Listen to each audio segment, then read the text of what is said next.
Bienvenue dans le broker du jour. On fait un tour d'horizon des indices dans le monde avec nos deux analystes de chez eToro. David Derry, vous êtes en ligne en visioconférence avec nous. Vous êtes social media manager chez eToro. Bonjour David. Bonjour. Et puis Antoine Fraissoulier, vous êtes en plateau avec nous. Merci d'être là. Vous êtes analyste financier chez eToro. Bonjour. Et on commence avec vous pour les market movers en Europe. Alors le CAC 40 avait atteint de très beaux niveaux ces derniers jours, mais là, ce matin, la correction fait assez mal. Hein. Oui, c'est vrai qu'il y avait des petites indications qui pouvaient nous montrer et on pouvait anticiper qu'une correction pouvait avoir lieu sur l'indice français parce que effectivement déjà lorsqu'on regarde l'évolution du CAC, il y en a une très forte évolution maintenant depuis le début de l'année. Hein, il était en hausse de 15%, donc c'est un petit peu logique et aussi une prise de bénéfice. Mais c'est vrai qu'on a des craintes au niveau de l'inflation. C'est vrai que ces doutes ont commencé à arriver au mois de mars. Et puis là, ça se poursuit. On a des chiffres d'inflation qui sont vraiment en hausse aux États-Unis. Et c'est vrai que les marchés étaient mûrs pour avoir une correction. Et ce qui est en train de se matérialiser aujourd'hui sur le CAC, hier aux États-Unis, hein, David va y revenir, mais le Nasdaq a perdu plus de 2,5% hier. Et donc, du coup, les marchés européens suivent, et notamment le CAC. Alors, quand on regarde graphiquement, eh bien, au niveau graphique, voilà, on voit que ce matin, eh bien, on ouvre un gap baissier. Maintenant, les prochains supports, eh bien, c'est 6225, 6230. C'est vraiment le prochain niveau de support sur lequel le CAC devrait se diriger. Si on devait casser ce niveau de support intermédiaire, on a un niveau de support majeur ici qui se situe exactement à 6150.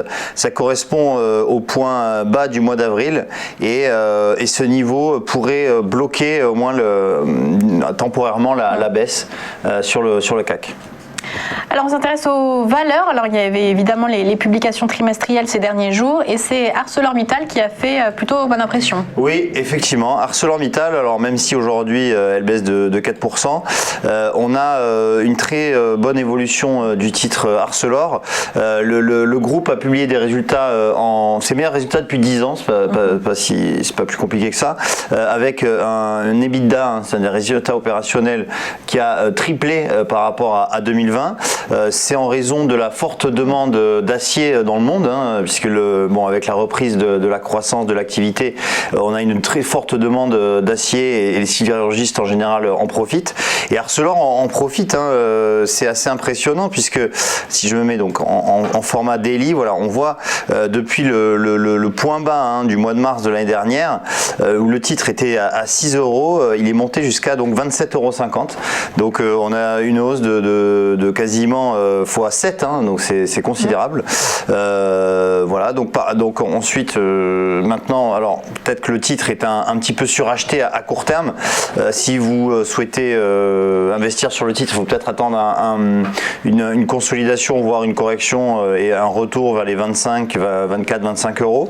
Mais la tendance est toujours très haussière à court terme. Soutenue par la hausse du cours des métaux. Soutenue par la hausse des cours du métaux. Le cuivre est en forte hausse. Tous les métaux ferreux en fait sont en forte hausse et l'acier notamment et par conséquent ça va permettre au titre Arcelor à mon sens de toujours progresser à moyen terme en tout cas. Et enfin, le secteur que vous avez en vue, c'est le secteur bancaire qui va profiter, si jamais la politique monétaire se normalise, de la hausse des taux. Voilà, c'est ça. En fait, le secteur bancaire profite de la hausse des taux actuels.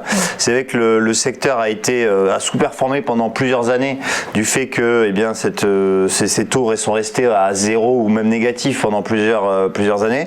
Et là, maintenant qu'on a une normalisation de l'économie, des politiques monétaires, etc., on voit que le secteur qui surperforme, c'est les banques. Alors je prends un exemple, c'est Société Générale, parce que Société Générale, c'est vraiment celle qui